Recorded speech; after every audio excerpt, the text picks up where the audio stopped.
तो next lecture आज शुरू करते हैं। पिछले जो हमारे 8 लेक्चर्स मैंने अपलोड किए हुए हैं उनके अंदर में मैंने बेसिक प्रॉपर्टीज ऑफ सिग्नल्स को लेकर बात करी थी। आज उन्हीं का थोड़ा कंटिन्यू पार्ट देखेंगे और हम आज बात करेंगे सिस्टम को लेके। जैसा कि आप लोगों को पता है कि भाई हमारे पास में जो यूनिट जो हम बात करेंगे सब्जेक्ट का नाम ही सिग्नल एंड सिस्टम है। तो पहले हमें सिग्नल्स के बारे में देखना पड़ता है, फिर हम सिस्टम के बारे में देखेंगे, फिर हम सिग्नल जो हमारे पास में उसको सिस्टम के ऊपर में अप्लाई करेंगे तो उससे क्या हमें आउटपुट मिलेगा, वो सारी चीज़ें यहाँ पर अप्लाई करते हैं। तो यहाँ पर जो सिस्टम रहेगा उसके अंदर में आप बिल्कुल एक क्रिस्टल क्लियरिटी दिमाग के अंदर में ये लेके आइए। यहाँ पर हम बात करेंगे प्रॉपर्टीज़ को लेके। प्रॉपर्टीज़ का मतलब होता है कि आप किसी सिस्टम को कैसे डिफाइन करते हो। जैसे मैंने कहा कि एक सिस्टम है वो अपने आप में कोई मेमोरी रखता है और एक होता है कि मेमोरी लेस हमारे पास में होता है। तो कैसे हम इनको डिफाइन करते हैं। मेमोरी का मतलब जैसे जैसे आप समझ पा रहे होंगे कि वो अपने पास्ट इनपुट्स के ऊपर में डिपेंड कर रहा होगा या पास्ट आउटपुट के ऊपर में डिपेंड कर रहा होगा, तो वहाँ पर हम देखेंगे कि वो मेरे पास में मेमोरी रखने वाला सिस्टम रहेगा। ठीक उसी तरह से मेमोरी लेस का मतलब है कि जो जिस इंस्टेंट पे आपने लगाई आपको आउटपुट मिल गया, वो कहीं पर भी उसकी इन्फॉर्मेशन को स्टोर नहीं करता है। तो ये सारी चीज़ें कैसे डिफाइन करते हैं, तो डिफरेंट नाम इन सिस्टम्स को दिए गए होते हैं। कई बार देखेंगे कि अब फ्यूचर की वैल्यूज़ पर डिपेंड करता है कोई आउटपुट हमारा, या फिर जो हमारे पास में प्रेजेंट की वैल्यूज़ पर डिपेंड करता है हमारा जो आउटपुट। तो कैसे इनको डिफाइन किया जाता है, तो इन्हीं सब चीज़ों का जो आंसर मिलेगा वो आज की क्लास के अंदर में मिलेगा, जिसको हम जानते हैं बेसिक प्रॉपर्टीज ऑफ सिस्टम को लेके। देखिए सिस्टम की कहानी कहाँ से शुरुआत होती है उसको मैं यहाँ पर एक छोटे से रिप्रेजेंटेशन एक ब्लॉक डायग्राम के थ्रू रिप्रेजेंट करने की कोशिश करूँगा। अगर ये छोटी सी चीज़ आपको समझ में आ जाएगी यहाँ पर जो अभी ब्लॉक डायग्राम में बनाऊंगा, तो ये मान के चलो कि आप सिस्टम के अंदर में बहुत अच्छे से पकड़ बना सकते हैं। कैसे उनकी शुरुआत करेंगे, चलिए उसी लेक्चर को हम यहाँ पर कंटिन्यू करते हैं। तो हेडिंग डालेंगे आप सिस्टम्स, और इस सिस्टम को कैसे हम शुरुआत करते हैं। देखिए जब भी मैं रिप्रेजेंट करूंगा किसी भी इनपुट को, तो ध्यान रखना कि इनपुट को हम जर्नल जो रिप्रेजेंट करते हैं वो एक्सटी की फॉर्म में रिप्रेजेंट करते हैं। यानी कि मैं क्या उस जो हमारे पास में सिस्टम बनेगा उसको मैं क्या इनपुट दे रहा हूँ। इनपुट कुछ भी हो सकता है, मान लो मैं आप लोगों को बोल रहा हूँ तो ये मेरे लिए क्या हो गया, एक इनपुट के फॉर्म में हो गया। यानी कि कोई ना कोई अपने पास में एक सिग्नल है, ये जिसके पास में कोई इन्फॉर्मेशन, और सिग्नल की आप डेफिनेशन जानते हैं, जो कि अपने आप में क्या रखता हो, कोई इन्फॉर्मेशन रखता है, तो हम उसको एक सिग्नल के नाम से जानते हैं। ठीक उसी तरह से जब मैं आउटपुट आगे से रिप्रेजेंट करूंगा तो ध्यान रखना कि आउटपुट को हम रिप्रेजेंट करने के लिए जर्नल नोटेशन है, आप कुछ भी यूज कर सकते हैं, लेकिन यहां पर हम यूज करते हैं इसको वाईटी के नाम से।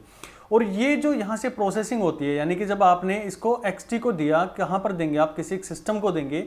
सिस्टम का मतलब होता है कि वहाँ पर बहुत सारे कॉम्बिनेशंस होते हैं, जैसे वहाँ पर रेजिस्टेंस का कॉम्बिनेशन होगा, या फिर हमारे पास में जो कैपेसिटर होंगे उनका कॉम्बिनेशन होगा, या इंडक्टर्स होंगे। बेसिकली इन्हीं 3 कंपोनेंट्स के थ्रू जो होता है हमारे पास में कोई सिस्टम डिजाइन किया जाता है। ओके, फिर उसके अंदर में हम जो स्टोरेज डिवाइस होते हैं या एम्पलीफायर होता है उन सब के बारे में बात करते हुए चलेंगे। लेकिन बेसिक अगर एक सिस्टम की बात करें तो जो इंटरकनेक्शंस होते हैं वो इंटरकनेक्शन 3 चीज़ों के बहुत ज़्यादा इसके अंदर में देखने को मिलते हैं, जहाँ पर आपके पास में रजिस्टर होता है, कैपेसिटर होता है और मेरे पास में इंडक्टर होते हैं। यानी कि 3 चीज़ों का यूज़ करके हमें कोई सिस्टम डिफाइन करना होता है, कोई भी सिस्टम हमें बनाना होता है। तो आपको जानकारी है कि भाई मुझे एक इनपुट देना है और उस इनपुट से मुझे आउटपुट चाहिए। जैसे मैं यहाँ पर हेलो बोल रहा हूँ, और ये हेलो जो है ये अपने आप में अगर आपके पास में पहुंच रहा है तो बहुत एम्पलीफाइड होकर पहुंच रहा है ये। ठीक है, तो ये जो पहुंच रहा है आपके पास में, जो मैंने बोला ये माइक के थ्रू गया, ये इन्फॉर्मेशन मेरे लैपटॉप के अंदर में गई, वहाँ पर इसने इसको प्रोसेसिंग किया। अब वहाँ पर जो प्रोसेसिंग हो रही है बेसिकली वो इंटरकनेक्शंस है किनके, जो हमारे पास में एम्पलीफायर्स होंगे या फिर रजिस्टर, कैपेसिटर और इंडक्टर के जो स्विचेज रहते हैं, जो इंटरकनेक्शन होते हैं, ये रजिस्टर जो पैसिव डिवाइसेज वहाँ पर लगे होते हैं। तो यहाँ से हमारा क्या होगा, एक आउटपुट डिजाइन हो जाएगा।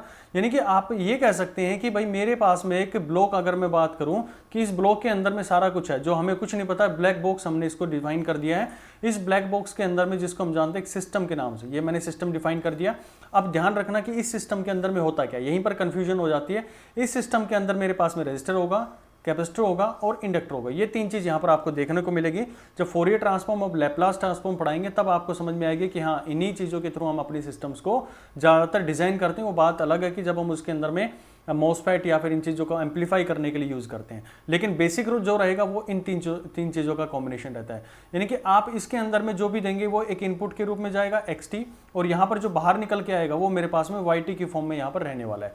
तो यहाँ पर आपको ये एक चीज़ बिल्कुल गांठ बांध लेनी है कि जब भी मैं इनपुट की बात करूँगा तो ये इनपुट केवल और केवल एक्स की फॉर्म में ही हम यहाँ पर रिप्रेजेंट करेंगे, और जब भी मैं कोई यहाँ पर यूज़ करूँगा वाईटी, तो इसका मतलब ओके कि मैं उसका आउटपुट के बारे में बात कर रहा हूं, यानी कि बाहर जो मिलेगा मेरे को वो xt के साथ में कुछ भी हो सकता है, या तो कोई इसके साथ में फैक्टर मल्टीप्लाई हो जाएगा, ध्यान से सुनना इस पॉइंट को जो यहां पर रिप्रेजेंट कर रहा हूं मैं, या तो वो किसी एक कांस्टेंट फैक्टर से मल्टीप्लाई हो जाएगा, या फिर मेरे पास में उसका टाइम का शिफ्टिंग हो जाएगा। ध्यान से सुनना, इस x के ऊपर में ही सारा ऑपरेशन होना है, या तो उसका एम्पलीट्यूड हमारे पास में बदल जाएगा, या फिर उसके अंदर में टाइम शिफ्टिंग हो जाएगी, या फिर आप बोलो कि उसकी टाइम की स्केलिंग हो जाएगी, x80 हो जाएगा।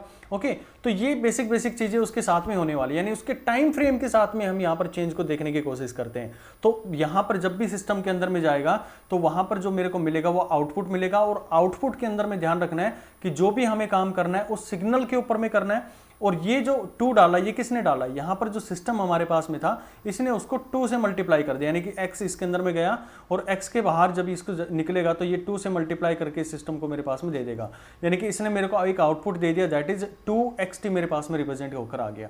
तो कुल मिलाकर आप ये समझोगे कि सिस्टम मेरे पास में कोई ना कोई उसके साथ में ऑपरेशन करेगा, या तो टाइम की शिफ्टिंग करवाएगा या उसके एम्पलीट्यूड को इंक्रीज कर देगा। अब इन्हीं चीज को अगर समझ में आ गया तो अब 3 चीजें मैं यहां पर रिप्रेजेंट करने की कोशिश करता हूं कि मेरे पास जो आउटपुट आया, मान लो मेरे पास yt आउटपुट मैंने उसको रिप्रेजेंट किया, और यहां पर मैं 3 इसकी रिप्रेजेंटेशन कर रहा हूं कि xt-1।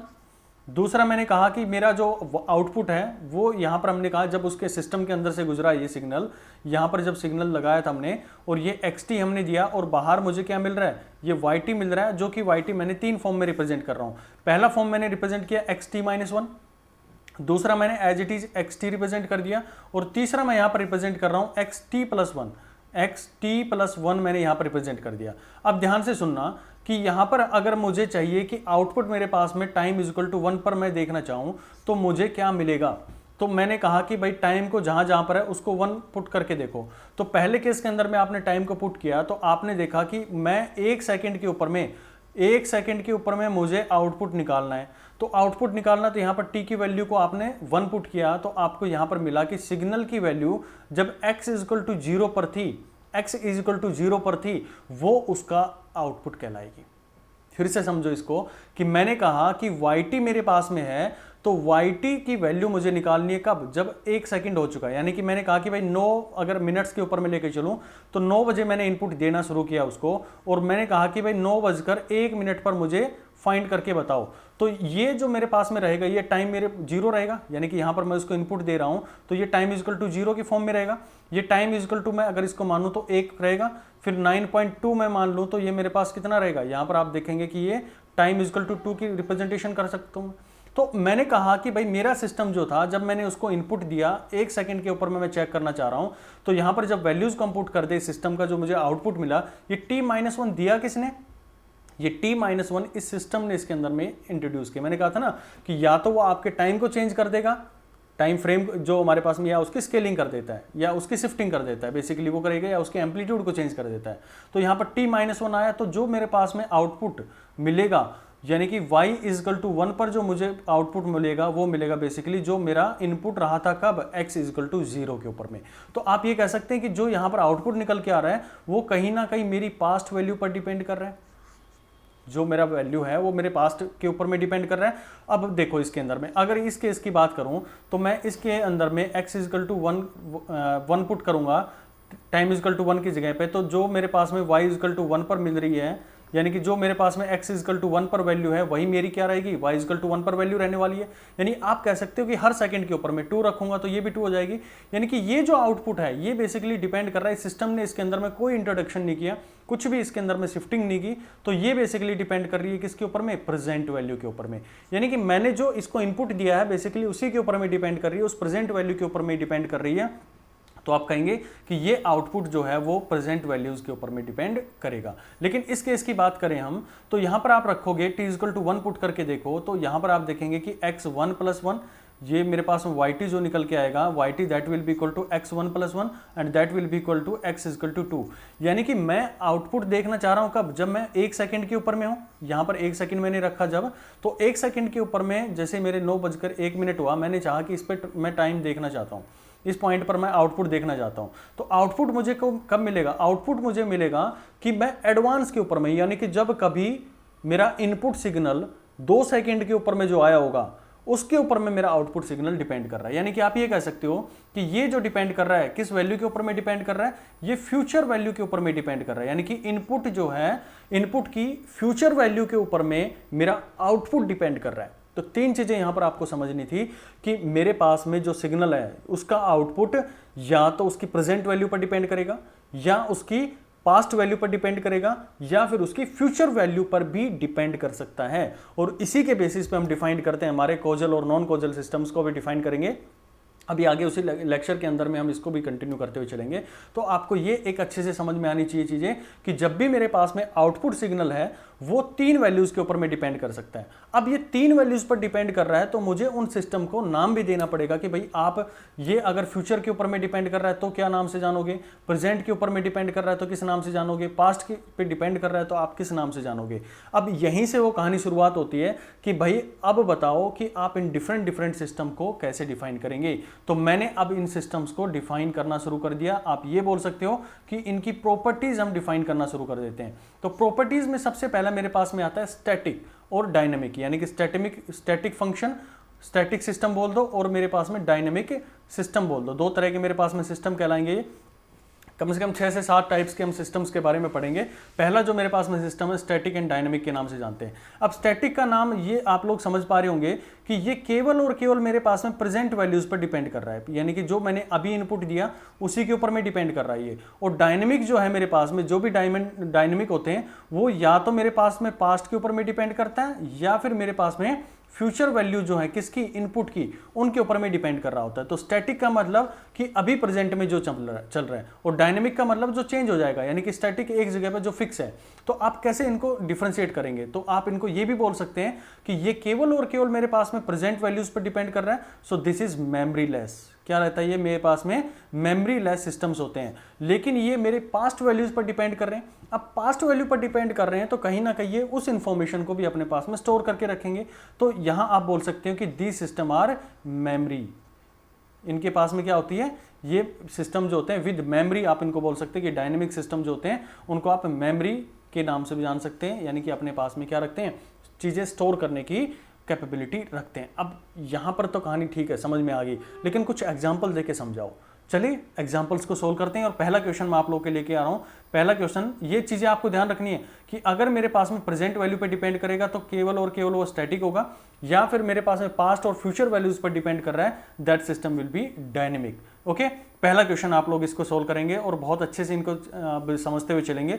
पहला क्वेश्चन मैंने दिया कि yt जो है, मैंने कहा ना कि yt से मैं रिप्रेजेंट करूंगा हमेशा आउटपुट को, yt that depends on xt plus xt-1। अब यहां पर बताओ आप कि मेरे पास में जो सिस्टम है वो किसके ऊपर में डिपेंड कर रहा है। यहां पर आप लोग देखेंगे कि ये जो सिस्टम है यहां पर मेरे पास में प्रेजेंट वैल्यू पर भी डिपेंड कर रहा है। कैसे, टाइम इजकल टू 1 हमेशा जब भी करो इसको, इस तरह के क्वेश्चन आप सोल्व करो तो टाइम इजकल टू 1 पुट करके देख लो। तो टाइम इजकल टू 1 पुट किया, y इजकल टू 1 पर, तो ये मेरे को मिला आउटपुट 1, यानी कि आउटपुट x जो मेरे पास में 1 पर था, और यहां पर आप देखेंगे कि x 1 minus 1 that is x 0।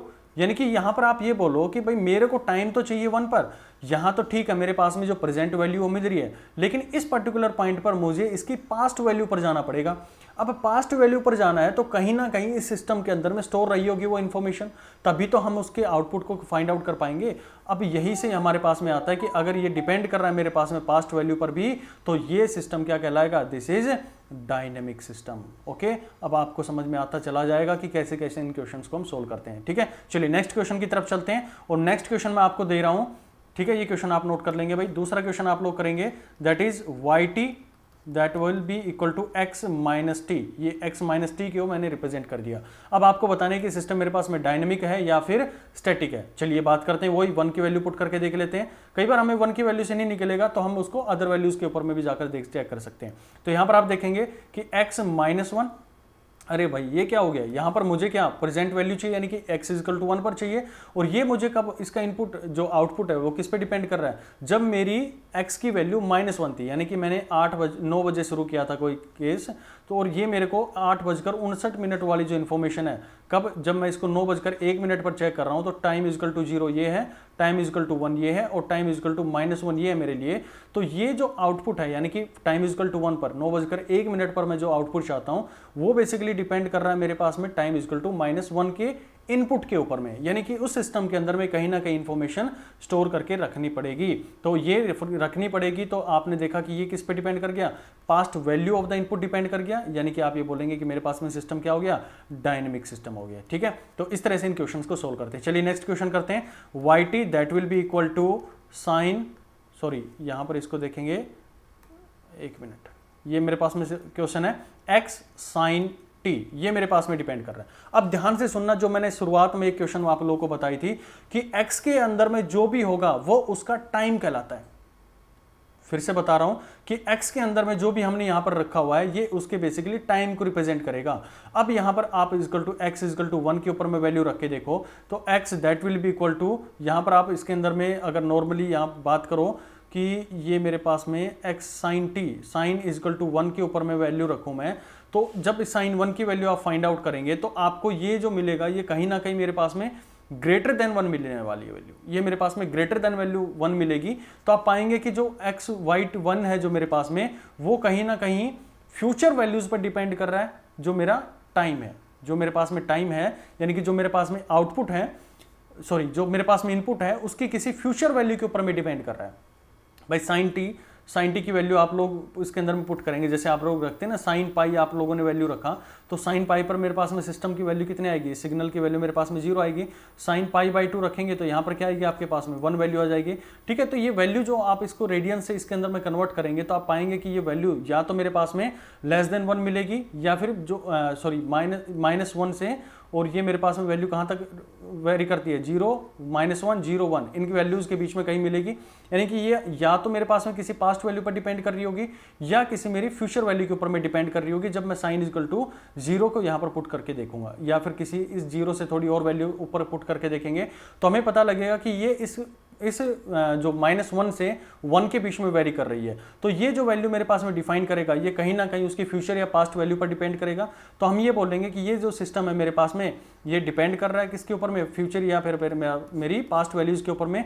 तो this system is also dynamic system. Okay, ये क्वेश्चन आप दोबारा से इसको रिपीट करने की कोशिश कीजिएगा। मैंने सिर्फ ये किया है कि एक्स टी जो यहाँ पर हम रिप्रेजेंट करते थे, टी की जगह पे मैंने एक सिस्टम बना दिया, साइन टी वैल्यू लिख दी मैंने, और यहाँ पर मैंने किसी भी एक पर्टिकुलर वैल्यू के ऊपर में इसको फाइंड आउट करने की कोशिश करी है। मान लो मैं इसको पाई बाई 2 पर फाइंड आउट करूँ या पाई बाई 4 के ऊपर में वैल्यू को फाइंड आउट करूँ, तो अलग अलग वैल्यू इसके अंदर में डिफाइन करते हैं। जैसे साइन पाई का वैल्यू आपके पास में 0 होती है, फिर हम देखें साइन पाई बाई 2 की वैल्यू मेरे पास में कितनी होती है, दैट इज इक्वल टू कितनी होगी भाई, ये मेरे पास में 1 होती है। फिर साइन पाई बाई 4 की वैल्यू आप लोग देखेंगे तो 1/√2 होती है। तो अलग वैल्यूज यहाँ पर डिफाइन करेंगे, यानी कि आप जिस भी पॉइंट के ऊपर में इसको चेक करेंगे तो कहीं ना कहीं ये फ्यूचर और पास्ट की वैल्यूज के ऊपर में डिपेंड कर रहा होगा। ठीक है, चलिए नेक्स्ट क्वेश्चन देख लेते हैं। क्वेश्चन नंबर मेरे पास में 4 रहेगा और इसका आपको आंसर बताना है मेरे को कि yt जो मेरे पास में है that will be depend on xt-1 मेरे पास में दिया गया है।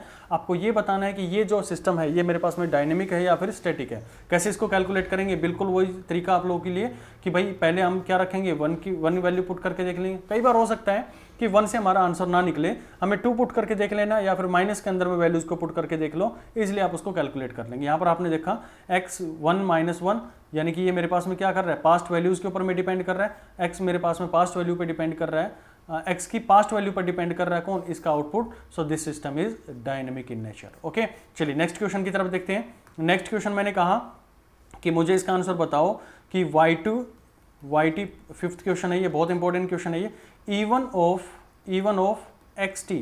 इवन आपको एक फंक्शन दिया गया है, उसका इवन फंक्शन निकालना है। मैंने एक आप लोगों को सिखाया था कि जो भी मेरे पास में सिस्टम होते हैं उनके पास में एक इवन फैक्टर भी होता है और एक मेरे पास में ऑड फैक्टर भी होता है। तो दोनों को निकालना मैंने आप लोगों को सिखाया था कि कैसे आप उसको कैलकुलेट करते हैं। अब उसको इसी क्वेश्चन को हम यहाँ पर चेक आउट करते हैं कि जब भी हमें कोई भी सिस्टम गिवन है उसका एक जो भी इवन फैक्टर अगर निकालना होता है तो इसके शॉर्ट ट्रिक मैंने आपको समझाई थी कि जब भी निकालना हो तो xt यानी कि जो सिग्नल है plus x minus T divide by 2, ये आप लोग कर देंगे तो आपके पास में क्या जाएगा, उसका इवन फंक्शन आ जाएगा।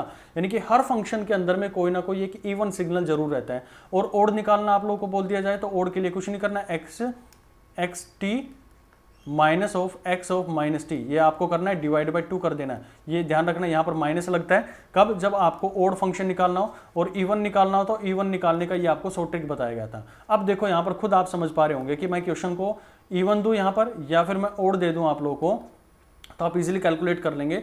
यहाँ पर एक्स की वैल्यू 1 पुट करेंगे, जब y के ऊपर में 1 की वैल्यू पुट आउट करके देखेंगे, y 1 पर हम इसको फाइंड आउट करने की कोशिश करेंगे, तो ये डिपेंड करेगा बेसिकली x 1 पर, और ये कहाँ पर डिपेंड करेगा x -1 के ऊपर में, यानी कि मुझे एक पास्ट की वैल्यू मिल गई, पास्ट के ऊपर में डिपेंड कर रहा है, तो पास्ट पे डिपेंड कर रहा है, तो दिस सिस्टम इज क्या रहेगा मेरे पास में, डायनेमिक सिस्टम रहेगा, यानी कि उसके पास में बिल्कुल थोड़ा बहुत मेमोरी होगा जो इस इंफॉर्मेशन को स्टोर करके रखता होगा। ठीक उसी तरह से इसके अंदर में देखोगे तो एक्स टी प्रेजेंट वैल्यू पर डिपेंड कर रहा है, ये x minus T again depending on the previous value यानी कि past value, so this system depends on the past values और फ्यूचर वैल्यूज, और हमें पता है कि या पास्ट या फ्यूचर वैल्यूज पर डिपेंड कर रहा है, तो वो सिस्टम अपने आप में क्या होते हैं, डायनेमिक सिस्टम होते हैं। So this system is also an dynamic system. ठीक है, तो ये हमारे कुछ क्वेश्चंस थे जिनके थ्रू हम इनको सॉर्ट आउट करने की कोशिश करते हैं। छोटी छोटी शॉर्ट ट्रिक्स और बता देता हूँ मैं 2-3 जो कि आपके क्वेश्चंस के अंदर में मिलती हैं, कि जब भी आपको ये पूछ लिया जाए कि ये बताओ मेरे को वाई टी कोई फंक्शन है और उसका आपको इंटीग्रेशन दे दिया गया -∞ टू टी, और ये मेरे पास में एक्स टाओ डी टाओ, ये आप लोग को एक फंक्शन दे दिया गया, तो जब भी आपको इस तरह के क्वेश्चंस मिलते हैं या फिर कुछ आपको इस तरह के क्वेश्चन मिलते हैं कि मान लो एक वाई मैंने दे दिया और वाई की फॉर्म में मैंने कुछ इस तरह का दे दिया t प्लस में 1, और यहाँ पर आपको सिग्नल दे दिया मैंने xt, तो ध्यान रखेंगे इस चीज़ को, एक की पॉइंट आप लोग याद रख लेंगे कि जब भी मेरे पास में इंटीग्रल हो या फिर डेरिवेटिव हो, यहाँ पर मेरे पास में जो सिस्टम है, यहाँ पर आप लोग को एक इंटीग्रल दिया गया है या फिर आप लोगों को डिफरेंशिएशन दिया गया है, तो ये सारे के सारे जो सिस्टम होते हैं ये अपने आप में क्या होते हैं, डायनेमिक होते हैं। क्या होते हैं भैया, ये मेरे पास में डायनेमिक होते हैं। लेकिन अगर आप लोग ये माने कि मैं अगर टाइम की स्केलिंग कर रहा हूँ, ठीक है, टाइम स्केलिंग कर रहा हूँ या फिर मैं टाइम की शिफ्टिंग करता हूँ, टाइम की शिफ्टिंग करता हूँ, तो भी मेरे पास में सिस्टम क्या बनते हैं, वो अपने आप में डायनेमिक बन जाते हैं। स्केलिंग आप लोग समझ गए होंगे भाई, यहाँ पर मैंने टाइम था, इसको xt था, इसको मैंने क्या कर दिया 2t कर दिया, तो ये बेसिकली क्या कर रहा होगा, जब yt मेरे पास में आ रहा होगा तो yt कहीं ना कहीं उसकी फ्यूचर वैल्यूज पर डिपेंड कर रहा होगा, और फ्यूचर वैल्यूज पर जब भी डिपेंड करता है तो सिस्टम अपने आप में क्या बन जाता है, डायनेमिक बन जाता है। ठीक उसी तरह से शिफ्टिंग को लेकर बात करो तो शिफ्टिंग का मतलब होता है कि xt-1 मैंने कर दिया, तो ये टाइम को मैंने शिफ्ट कर दिया बेसिकली, तो यहाँ पर आप देखेंगे कि या तो ये फ्यूचर वैल्यूज पर डिपेंड करेगा या फिर ये पास्ट वैल्यू पर डिपेंड करेगा। अगर यहाँ पर 1 कर दूंगा +1 कर दूंगा तो फ्यूचर वैल्यू पर डिपेंड करेगा, या फिर xt-1 कर दूंगा तो ये पास्ट वैल्यू पर डिपेंड करेगा। और जब फ्यूचर और पास्ट वैल्यूज पर डिपेंड कर रहा है किसकी, इनपुट की, तो वो सिस्टम अपने आप में क्या कहलाते हैं, वो कहलाते हैं मेरे पास में डायनेमिक सिस्टम या फिर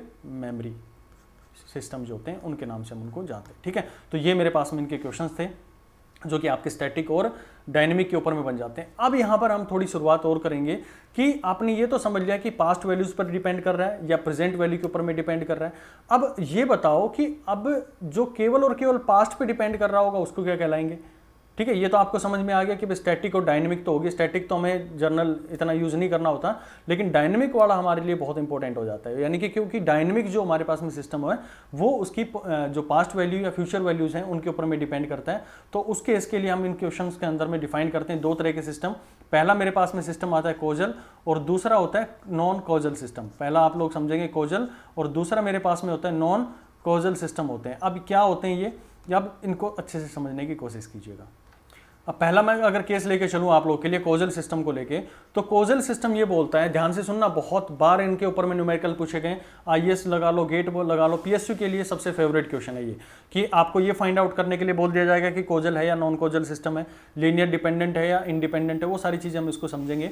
तो यहाँ पर आपको कोजलिटी के बारे में इसको समझना है कि कोजल सिस्टम वो होते हैं जो कि केवल और केवल मेरे पास में, जो हमारे पास में इंडिपेंडेंट होते हैं किसके ऊपर में, independent on future value, future value के ऊपर में इंडिपेंडेंट होते हैं, यानी कि उनके ऊपर में पास्ट वैल्यू हो सकती है लेकिन फ्यूचर वैल्यू के ऊपर में डिपेंड नहीं करते हैं। लेकिन यहां पर मेरे पास में क्या होते हैं, नॉन कोजल वो सिस्टम होते हैं जो कि डिपेंडेंट होते हैं किसके ऊपर में, जो कि डिपेंडेंट होते हैं ऑन फ्यूचर वैल्यू। ये केवल और केवल हमारे पास में किस पे डिपेंड करेंगे, फ्यूचर वैल्यूज के ऊपर में डिपेंड करेंगे। यहां पर ध्यान से सुनना, इस पॉइंट के अंदर में की पॉइंट जो है, अभी हम मेमोरी और मेमोरी लेस के बारे में पढ़ रहे थे, यहां पर आपको ये समझना है कि वो केवल और केवल फ्यूचर के ऊपर में डिपेंड नहीं कर रहा है, वो उसके पास्ट पे डिपेंड कर सकता है, या उसकी प्रेजेंट वैल्यू के ऊपर में डिपेंड कर सकते हैं, इन दोनों के ऊपर में डिपेंड कर सकता है। ये केवल नॉन कॉजल जो होते हैं ये केवल और केवल मेरे पास में फ्यूचर वैल्यू जो होंगे इनपुट की उनके ऊपर में डिपेंड करते हैं। चलिए क्वेश्चन समझने की कोशिश करते हैं। पहला क्वेश्चन मैं आप लोगों को देता हूं कि ये जैसे इसके अंदर में मैंने बताया कि yt जो मेरे पास सिग्नल है yt को मैं रिप्रेजेंट कर रहा हूं that will be equal to xt। ये क्या हो गया, ये किस पे डिपेंड कर रहा है, ये मेरी प्रेजेंट वैल्यू पर डिपेंड कर रहा है, यानी कि ये सिस्टम क्या कहलाएगा, अपने आप में कॉजल सिस्टम कहलाएगा। दूसरा मैं अगर ये इस न्यूमेरिकल को ये कर दूं चेंज कि xt-1 ये मैंने आप लोगों को दे दिया, तो बताओ ये किस पे क्या कौन सा सिस्टम है ये। अगर मैं यहाँ पर कॉजल और नॉन कॉजलिटी की बात करूँ और स्टैटिक और डायनेमिक की बात करूं तो पहले तो ये बताओ स्टैटिक है डायनेमिक, ये क्योंकि पास्ट वैल्यू पे डिपेंड करेगा, 2 रखूंगा तो ये 1 आ जाएगा, तो पास्ट वैल्यू पे डिपेंड कर रहा है तो डायनेमिक है, यानी कि मेमोरी रखने वाला है। लेकिन अगर मैं कॉजलिटी और नॉन कॉजलिटी के बारे में बात करूं यहाँ पर तो आप देखेंगे कि ये जो सिस्टम है ये किस पे डिपेंड कर रहा है, ये मेरी पास्ट वैल्यू के ऊपर डिपेंड कर रहा है, और पास्ट वैल्यू वाले कौन से होते हैं, वो कॉजल सिस्टम होते हैं। So this system is causal system, ये भी मेरे पास में क्या हो गया, कॉजल सिस्टम हो गया। तीसरा अगर मैं बात करूं आप लोगों से yt that will be equal to xt plus xt-1। अब बताओ यहाँ पर ये सिस्टम क्या बनेगा मेरे पास में। अब यहाँ पर आप लोग देख भी समझ भी पा रहे होंगे कि ये जो xt है ये डिपेंड कर रहा है किस पे, प्रेजेंट वैल्यू के ऊपर में, और xt-1 है वो डिपेंड कर रहा है उसकी पास्ट वैल्यू के ऊपर में। तो कंफर्मली है कि ये पास्ट पे भी डिपेंड कर रहा है और प्रेजेंट वैल्यू के ऊपर में भी डिपेंड कर रहा है। So this system is causal system. तो ये छोटे छोटे न्यूमेरिकल्स है इसके ऊपर में कि कॉजलिटी को कैसे हम डिफाइन करते हैं, इसके और भी यहाँ पर रूप देखेंगे। अब बात करता हूँ मैं आपके नॉन कॉजल सिस्टम को लेकर, कुछ एक के दिमाग के अंदर में चल रहा होगा कि कैसे इनको डिफाइन करते हैं। तो ये बेसिकली डिपेंड करते हैं मेरे पास में फ्यूचर वैल्यूज होती हैं उनके ऊपर में डिपेंड करते हैं। जैसे यहाँ पर क्वेश्चन करें और प्रेजेंट के ऊपर में भी यहाँ पर डिपेंड कर सकते हैं, ये प्रेजेंट वैल्यू के ऊपर में भी डिपेंड करेंगे और फ्यूचर के ऊपर में भी डिपेंड करेंगे। ये जो होते हैं कॉजल सिस्टम होते हैं पास्ट वैल्यूज के ऊपर में भी डिपेंड करते हैं और प्रेजेंट के ऊपर में दोनों कर सकते हैं, लेकिन इसके अंदर में जो होगा वो हमारा फ्यूचर के ऊपर में भी डिपेंड करता है। चलिए क्वेश्चन देखता हूं मैं। पहला क्वेश्चन मैंने दिया कि yt that will be equal to xt+1 मैंने दे दिया आप लोगों को, ये पहला क्वेश्चन है। अब बताना आपको ये कि कॉजल है या नॉन कॉजल है। तो आपने देखा कि ये किसके ऊपर में डिपेंड कर रहा है, t+1 यानी कि फ्यूचर वैल्यू के ऊपर में डिपेंड करेगा, और फ्यूचर वैल्यू के ऊपर में जो डिपेंड करते हैं these are known as non causal. तो ये मेरे पास में नॉन कॉजल हो गया। दूसरा क्वेश्चन मैंने दिया कि yt that will be equal to xt+1 ये मैंने दे दिया आप लोगों को। तो यहां पर भी आप समझ पा रहे होंगे कि इसके अंदर में एक प्रेजेंट वैल्यू का फैक्टर आ गया, दूसरा इसके अंदर में फ्यूचर वैल्यू का जो है वो फैक्टर भी आ गया। अब ये प्रेजेंट का हो भी सकता है और नहीं भी हो सकता है, लेकिन अगर मुझे ये पता लग गया कि वो सिस्टम जो है वो फ्यूचर वैल्यू के ऊपर में डिपेंड कर रहा है, तो कंफर्म है कि ये मेरा जो सिस्टम है वो क्या कहलाएगा, मेरे पास में एक नॉन कॉजल सिस्टम कहलाता है। ठीक उसी तरह से तीसरा क्वेश्चन अगर मैं बात करूं कि यहां पर अगर आप लोग को ये दे दिया जाए कि yt that will be equal to xt+2 और ये मेरे पास में प्लस xt+1 मेरे पास में दे दिया जाए, तो यहां पर भी आप समझ पा रहे होंगे कि बेसिकली किस पे डिपेंड कर रहा है, इसकी फ्यूचर वैल्यूज के ऊपर में डिपेंड कर रहा है। So this system is causal system, okay sorry non causal system कहलाएगा। अब यहां पर एक तीसरा सिस्टम और निकल के आता है जिसको आप लोग जानेंगे एंटी कॉजल सिस्टम के नाम से। क्या जानेंगे इसको, एंटी कॉजल सिस्टम के नाम से जानेंगे। अब यहां पर आप देखेंगे कि ये जो सिस्टम है ये कहीं ना कहीं मेरे पास में प्रेजेंट वैल्यू पर भी डिपेंड कर रहा है और फ्यूचर वैल्यू के ऊपर भी डिपेंड कर रहा है। ठीक है, जो आउटपुट था ये फ्यूचर xt पे डिपेंड कर रहा है, सॉरी प्रेजेंट xt पे और फ्यूचर xt+1 के ऊपर में डिपेंड कर रहा है। लेकिन एंटी कॉजल जो सिस्टम बनेंगे, ये तीसरा जो टाइप का सिस्टम बनता है, ये केवल और केवल डिपेंड करता है मेरे पास में किस वैल्यू के ऊपर में, ये डिपेंड करता है केवल फ्यूचर वैल्यू के ऊपर में, यानी कि उसके अंदर में ये फैक्टर नहीं मिलेंगे आपको। यहाँ पर xt मिल गया, जैसे यहाँ पर यहाँ पर अगर xt-1 कर देता मैं तो ये पास्ट वैल्यू आ जाती। यहाँ पर केवल और केवल जो एंटी कॉजल सिस्टम होते हैं वो डिपेंड करते हैं अपनी फ्यूचर वैल्यूज के ऊपर में, यानी कि yt अगर मैं आप लोगों को देना चाहूँ तो इसके अंदर में केवल आपको फ्यूचर के कंपोनेंट्स मिलेंगे। लाइक आपको यहाँ पर जैसे मैंने दिया था t+1 और t+2 मैंने दिया था, तो ये अपने आप में एंटी कॉजल है, नो डाउट। नॉन कॉजल जरूर है, लेकिन वो केवल और केवल मेरे पास में फ्यूचर वैल्यूज पर डिपेंड कर रहा है। So that will B anti causal system. ठीक है, yt मैंने दे दिया आपको, xt+1 आप लोगों को दे दिया, तो अब बताओ मेरे को क्या मिलेगा, ये अपने आप एक एंटी कॉजल सिस्टम रहने वाला है। ठीक है, तो यहां पर आप इसका एक चीज जो कंक्लूजन है वो यहां से ये निकाल सकते हैं कि जितने भी मेरे पास में एंटी कॉजल सिस्टम्स होते हैं, जितने भी मेरे पास एंटी कॉजल सिस्टम होते हैं वो सारे नॉन कॉजल होते हैं। ठीक है। लेकिन ये जरूरी नहीं कि जितने भी नॉन कॉजल सिस्टम है वो एंटी कॉजल हो, क्योंकि आपने देखा कि इसके अंदर में प्रेजेंट वैल्यू के ऊपर में भी डिपेंड कर रहा था, फ्यूचर वैल्यू के ऊपर में भी डिपेंड कर रहा था। ये अपने आप में नॉन कॉजल जरूर था, लेकिन ये प्रेजेंट वैल्यू के ऊपर में डिपेंड कर रहा था, तो ये एंटी कॉजल नहीं हो सकता। लेकिन ये अपने आप में, ये जो एंटी कॉजल वाली है, ये अपने आप में एक फ्यूचर के ऊपर में डिपेंड करने वाली वैल्यूज हैं, तो ये नॉन कॉजल हो सकते हैं। यानी कि आप कंक्लूड ये कर सकते हैं कि all anti causal system are non causal, but reverse is not true. Reverse is not true, यानी कि आप ये कह सकते हैं कि सारे एंटी कॉजल जो होते हैं वो नॉन कॉजल होते हैं, लेकिन ये जरूरी नहीं कि हर नॉन कॉजल अपने आप में एंटी कॉजल कहलाए। ठीक है, तो ये आप लोग के लिए आज कॉजल और नॉन कॉजलिटी के ऊपर लेकर क्वेश्चन थे। मैं कुछ क्वेश्चन आप लोग को होमवर्क के लिए दे रहा हूँ। आई होप आप लोग इन क्वेश्चंस को जरूर सोल्व करके मेरे को देंगे। इसका पेज का आप स्क्रीनशॉट लेना चाहें तो ले सकते हैं भाई। मैं कोशिश करता हूं कि भाई आपको एक ही पेज के ऊपर में सारा चीज़ करवा दिया जाए, ताकि इधर उधर ना भटकना पड़े, आपको बार बार जो लेक्चर है उसको रिवाइंड करके ना देखना पड़े। इसीलिए थोड़ा सा क्या होगा कि हमारा जो बोर्ड है, यहाँ पर जो भी आपके पास में ब्लैक स्क्रीन चल रही है, ये पूरा भर जाता है, तो थोड़ा बहुत इधर उधर आपको थोड़ा सर्च आउट करना पड़ेगा। ठीक है, बस आप एक सिस्टमेटिक वे में चलते रहेंगे तो सारी चीज़ें क्लैरिटी के साथ में आती चली जाएंगी। चलिए अब देखो, मैं कुछ क्वेश्चन आप लोग को देना है, और आप लोग को मेरे को जो कमेंट बॉक्स है उसके अंदर में जरूर बताएंगे कि इनका जो आंसर होगा क्या होगा। वाईटी मैंने दिया आप लोगों को, इसको वाइट पेन से लिख देते हैं तो थोड़ा सा इजी रहेगा, आप लोगों को दिखेगा भी कि मैंने दिया YT that will be equal to x2t। ये मैंने दिया पहला क्वेश्चन। दूसरा क्वेश्चन आप लोग को दे रहा हूँ YT that will be equal to x minus T, आप लोग के लिए है। तीसरा क्वेश्चन है YT that will be equal to, ये मेरे पास में होगा x साइन टी, आपको दे दिया मैंने। फोर्थ क्वेश्चन मैं आप लोग को दे रहा हूँ कि एक सिस्टम है वाईटी, आउटपुट है उसका, और ये डिपेंड कर रहा है x2t, और दूसरा मेरे पास में xt माइनस 1, और ये डिपेंड कर रहा है t लेस देन 0 पर, और ये डिपेंड कर रहा है t greater than equal to 0 के ऊपर में। ठीक है, ये वैल्यूज इसके आउटपुट के ऊपर में डिपेंड कर रही है। फिर मैंने तीसरा क्वेश्चन आप लोग को दिया कि yt है, yt that will be equal to, odd निकालना है आपको किसका, xt का निकालना है, ये आपको निकाल के दिखाना है मेरे को, और ये बताने की कोजल है या फिर मेरे पास में एंटी कोजल है या फिर नॉन कोजल है। ठीक है, सिक्स्थ क्वेश्चन मैं आपको दे रहा हूँ कि जो yt है that will be depend on integration minus infinity to T time x tau D tau. ठीक है, और फिर नेक्स्ट क्वेश्चन आपको मैं दे रहा हूँ क्वेश्चन नंबर 7। ये हम डिस्कस भी करेंगे अगली क्लास के अंदर में, लेकिन मैं चाहता हूँ कि आप इनके ऊपर में वर्कआउट करें, क्योंकि जो मेन चीज़ें थी वो आप लोगों को मैं समझा चुका हूँ। और इनके ऊपर में ये भी चेक कीजिएगा कि ये मेरे पास में मेमोरी है या फिर डायनेमिक है। 7th क्वेश्चन आप लोग देखेंगे इसके अंदर में कि वाईटी मैंने दिया आप लोगों को, और यहाँ से एक प्रॉपर्टी भी निकल के आएगी माइनस इन्फिनिटी, और ये टाइम मैंने दे दिया t+1 से x टाउ डी टाउ आप लोग को दे दिया।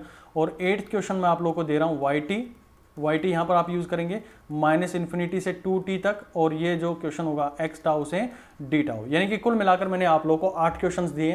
कंसेप्ट वही रहेंगे, आपको ये चेक करना है कि ये जो इनपुट है, ये जो आउटपुट है, या उसकी इनपुट फ्यूचर वैल्यू के ऊपर में डिपेंड कर रहा है, प्रेजेंट वैल्यू के ऊपर में डिपेंड कर रहा है, या पास्ट वैल्यू के ऊपर में डिपेंड कर रहा है। फ्यूचर के ऊपर में डिपेंड करेगा तो नॉन कोजल, पास्ट के ऊपर में डिपेंड करेगा तो कोजल, प्रेजेंट के ऊपर में भी डिपेंड कर सकता है। ठीक है, और अगर मेरे पास में केवल और केवल जो फ्यूचर के ऊपर में डिपेंड कर रहा होगा तो वो कहलाएगा एंटी कोजल। यानी कि आपको इन क्वेश्चंस के ऊपर में बताना मेरे को कि ये कोजल है, नॉन कोजल है, या फिर एंटी कोजल है। ठीक है, कंसेप्ट आपको पता है कि नॉन कोजल सिस्टम जितने भी होते हैं वो अपने आप में क्या होते हैं, जितने भी एंटी कोजल सिस्टम होते हैं वो अपने आप में नॉन कोजल होते हैं, लेकिन इसका रिवर्स ट्रू नहीं है कि सारे नॉन कोजल जो हो वो एंटी कोजल हो। ओके, तो इन क्वेश्चंस का मैं आपसे आंसर जरूर चाहूँगा। आप उम्मीद करता हूँ कि आप लोग इसको मेरे को कमेंट बॉक्स के अंदर में जरूर इन क्वेश्चंस का आंसर देंगे। चलिए फिर मिलते हैं नेक्स्ट क्लास के अंदर में। Thank you so much.